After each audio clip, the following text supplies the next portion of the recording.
What up? This is Rama Screen, and it's time for another celeb interview. And in the anticipation of Doin My Drugs, which arrives on digital tomorrow, December 1st, I'm here talking with director Tyler Rosen and the star of this documentary feature, Thomas Buttenschøn. How you doing, Thomas and Tyler? Hi.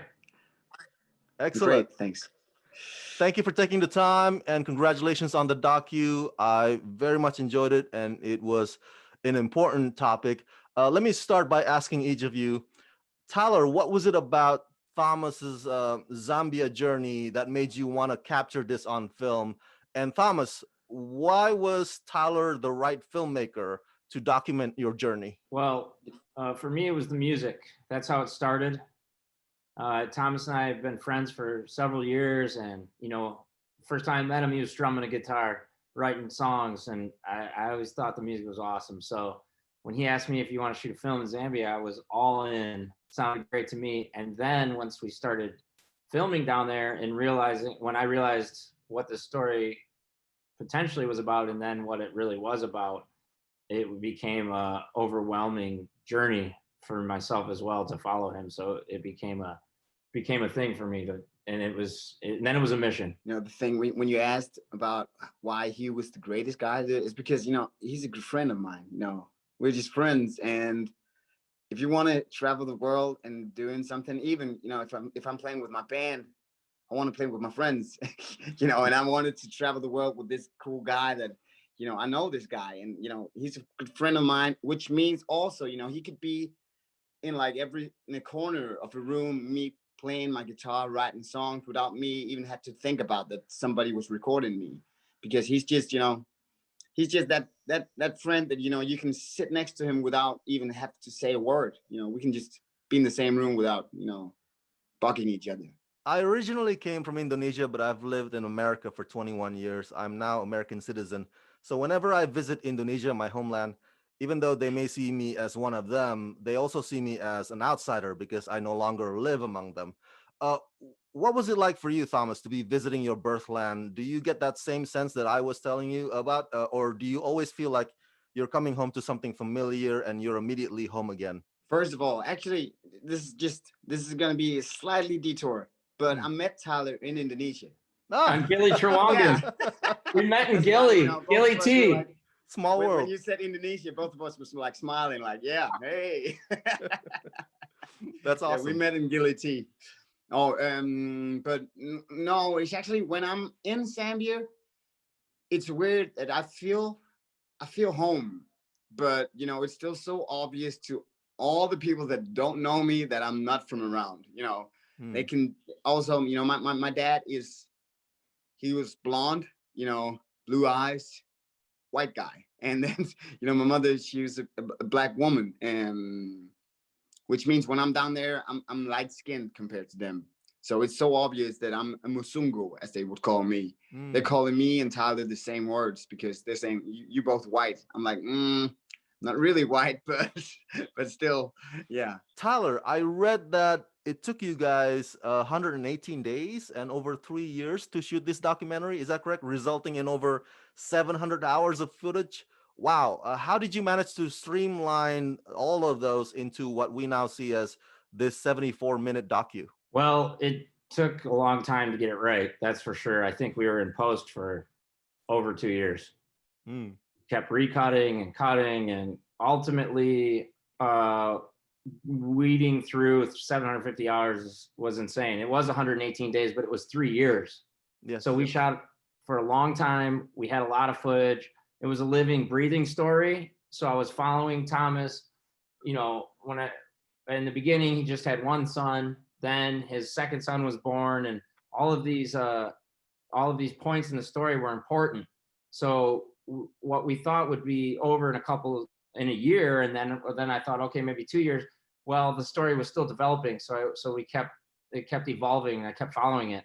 Ultimately, it took 3 editors and several years to get through it. Unfortunately, as the documentary mentions, HIV to this day is still kind of widely considered deeply taboo. There's prejudice and misunderstanding surrounding it. Sometimes the feeling of shame is associated with it. So Tyler, did you receive any resistance from the locals who may think that documenting HIV patients is in itself taboo?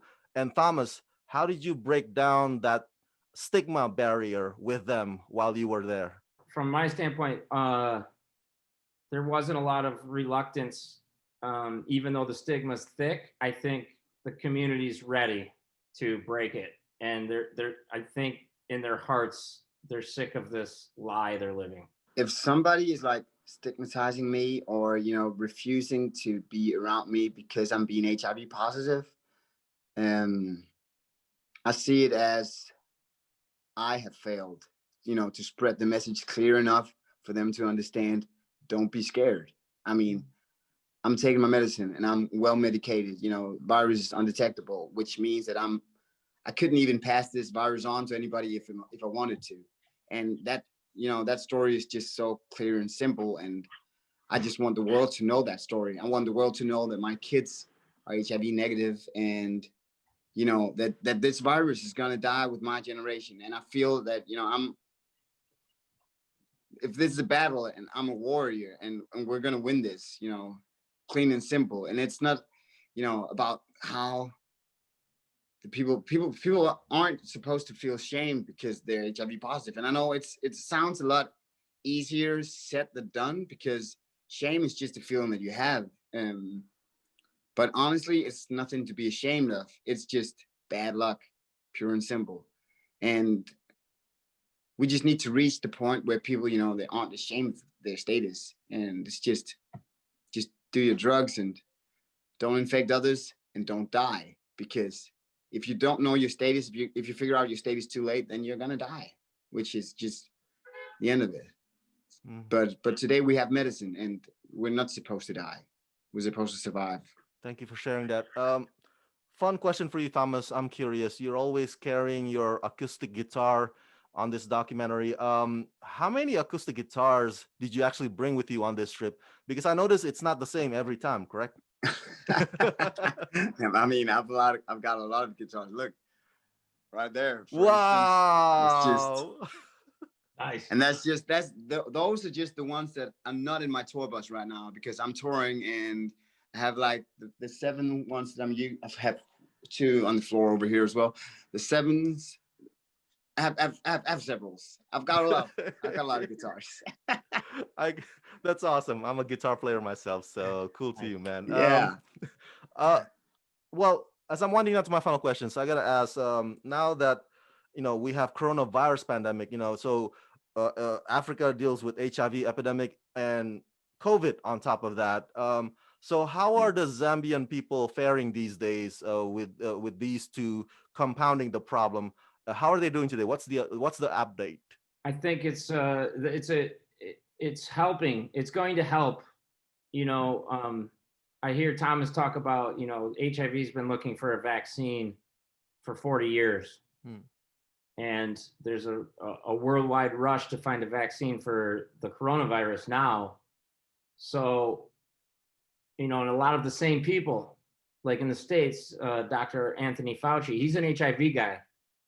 And he's been working on that epidemic for decades. And now he's working on this one. So we're hoping that it helps shed light and show people that this is still happening and this is serious. And so down in Zambia, I think that's going to help them. Thomas, here's a loaded question for you. Can songs save the world? Because when we think of a concert for Africa, the thing that always we come back to is the 1985 Live Aid or Memories. But sometimes we don't see the end result of that. Like, so can songs really save the world? Can you elaborate that further for my fans? Yeah, I believe they can. And I believe that they can do it in a way where we don't even know that it was a song that had the impact. I believe that if you're listening to a song, the words, they will be there in your head, even though you don't think about them.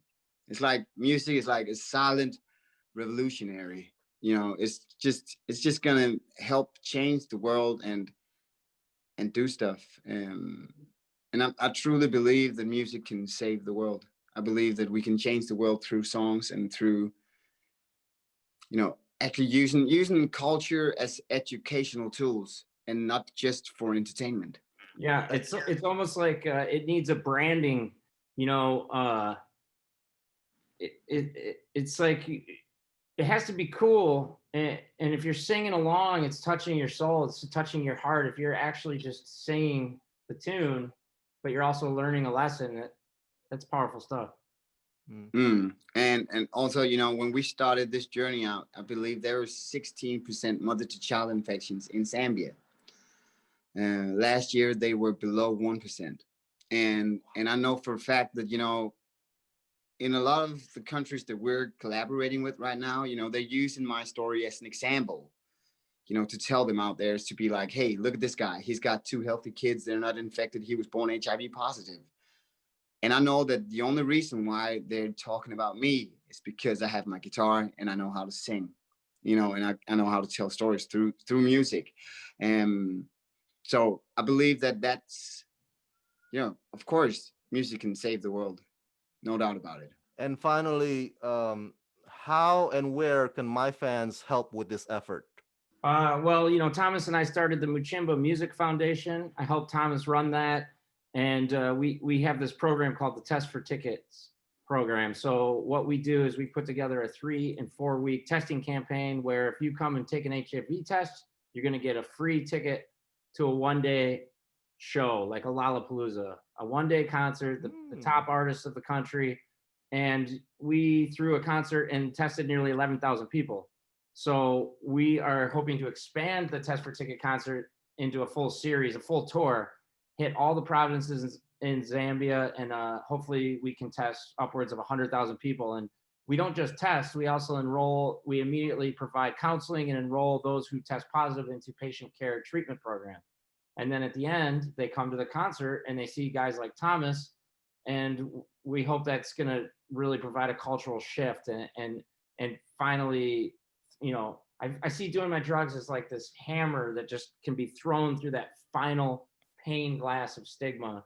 And so it would be helpful if people would go to our website, muchimba.org, and support us there. We have an album, we have a film.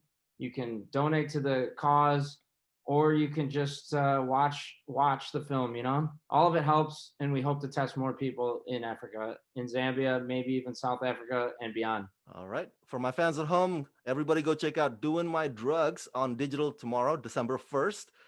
Tyler and Thomas, thank you for talking to me, and congratulations. Thank you so Thank much. you.